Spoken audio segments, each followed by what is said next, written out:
Cambiamos ya de temas, seguimos con el análisis y en este caso análisis que nos hacen poner el foco en los grandes protagonistas de la semana, bancos centrales, entidades bancarias y también vigilando en medio de todo este contexto las principales oportunidades de inversión. Nos acompaña Pedro Palenzuela, es director de asesoramiento en Palenzuela Inversiones EAF. Pedro, muy buenas tardes, ¿qué tal estás? Muy buenas tardes, muy bien. Bueno, Pedro, te veo con mucha energía. Ha sido una semana, desde luego, marcada por un lado, decisión de tipos por parte del Banco Central Europeo. No se salta el guión, seguimos con 50 puntos básicos, a pesar de las turbulencias que hemos estado viviendo en toda la semana. Arrancamos la semana con la mirada puesta en Silicon Valley Bank. Poníamos también el foco en Credit Suisse, que se tambaleaba con gran fortaleza a tenor de las turbulencias que nos llegaban desde Estados Unidos. El miércoles fue un día crucial también para la entidad suiza, que finalmente le pedía un bote salvavidas al Banco Central suizo. Bien, ¿cómo has estado viendo esta semana? Y sobre todo, empezando un poquito por el Banco Central Europeo, que además hoy hemos tenido dato de inflación, ¿cómo calificarías la actuación, el hecho de que el Banco Central Europeo haya seguido adelante con lo prometido, con esos 50 puntos básicos y que saliese con un mensaje de calma ante las turbulencias que habíamos estado viendo los días anteriores?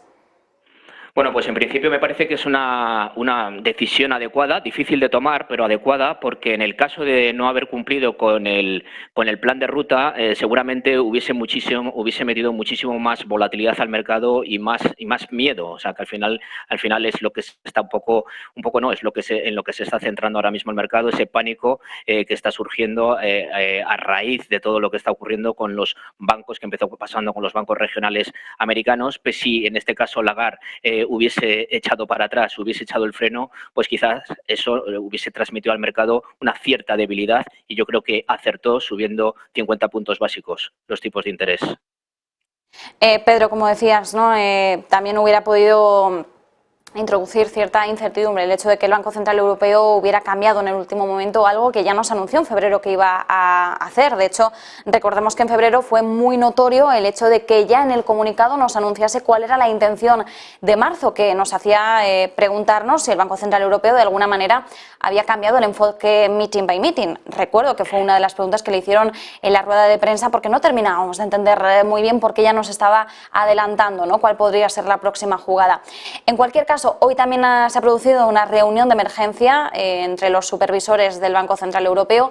Ya la tuvieron a principios de semana con Andrea Enria a la cabeza. Hoy, para abordar un poquito más detenidamente el tema de Credit Suisse, parece que el mensaje sigue siendo el mismo, ¿no? Que la exposición de la banca europea a Credit Suisse es limitada.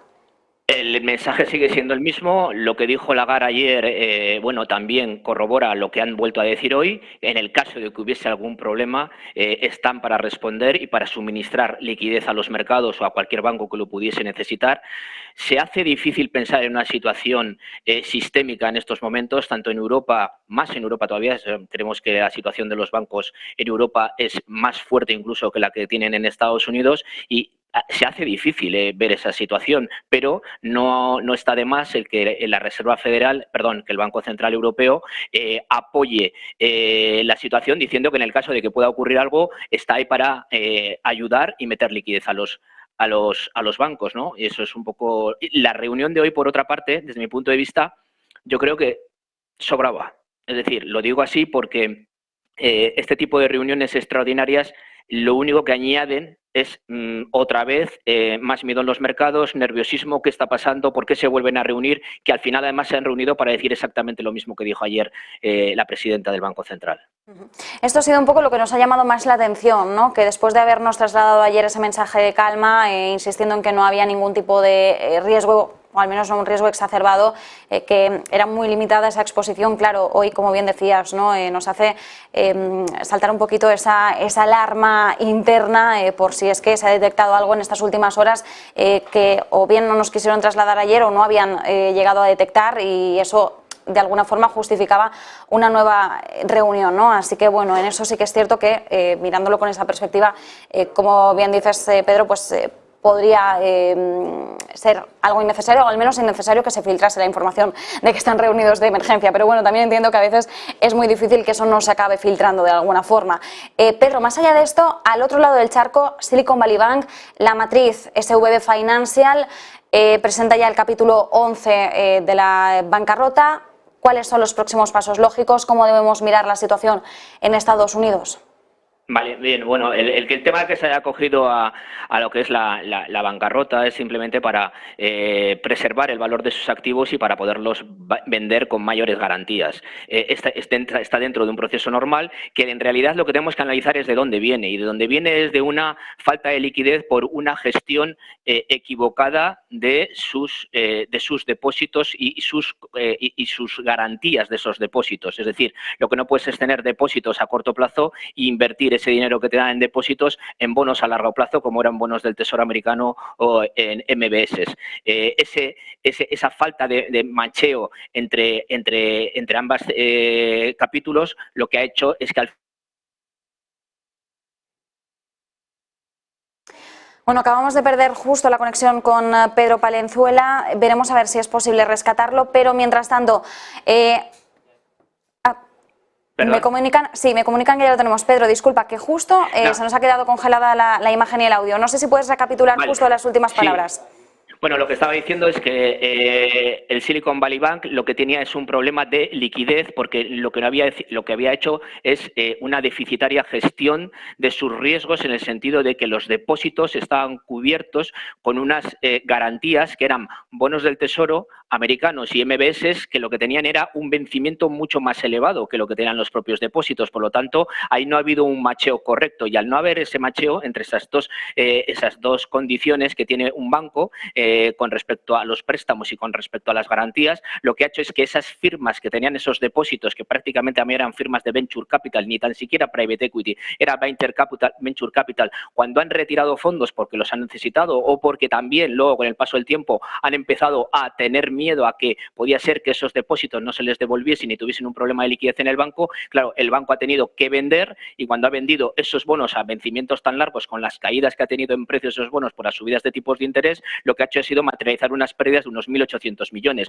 Eso para un banco pequeño, porque esto realmente es un banco pequeño, es una quiebra, es decir, es una pérdida muy significativa, muy importante, que lo que ha hecho ha sido avivar todavía más la salida de depósitos. Es decir, estamos ante una situación de una falta de liquidez. Y ese es el problema de este banco. Ahora mismo lo que se está trasladando al resto de bancos es un efecto contagio con respecto al First Republic o con otros tipos de bancos medianos. Lo que está pasando en Europa con Credit Suisse es totalmente diferente. Es una falta de liquidez, pero no tengo muy claro que la solvencia del banco sea tan fuerte como se está diciendo.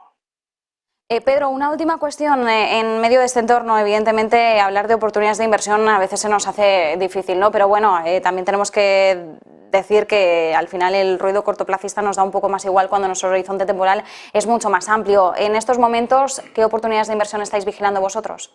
Pues ahora mismo deuda financiera subordinada, es decir, las rentabilidades están más exigidas, es un buen momento para comprar este tipo de activo y evidentemente viendo de qué tipo de bancos estamos comprando esa deuda subordinada. La mayoría de los bancos de los que hacemos ese tipo de compras son bancos absolutamente sólidos y que no van a tener ningún problema, y ahí tenemos un buen nicho. También tenemos evidentemente en todo lo que es investment grade, pero jugando siempre a dos cosas, a duración y a crecimiento. Me da igual que sea corporativo, es decir, investment grade, pero siempre con esas dos patas de duración y de crédito. Es decir, duración de tipos y duración de crédito tienen que ir acompañados. ¿Por qué? Porque si tenemos un problema en crédito, la duración de tipos nos va a hacer de colchón. Y por lo tanto, ahora mismo tenemos oportunidades como las hemos tenido también hace tiempo, ya hace unos meses, en crédito corporativo, y yo ahora apuntaría deuda subordinada financiera senior. Perfecto, Pedro, pues nos quedamos con esas claves. Como siempre, muchísimas gracias, un abrazo y feliz fin de semana. Igualmente, un abrazo, hasta luego.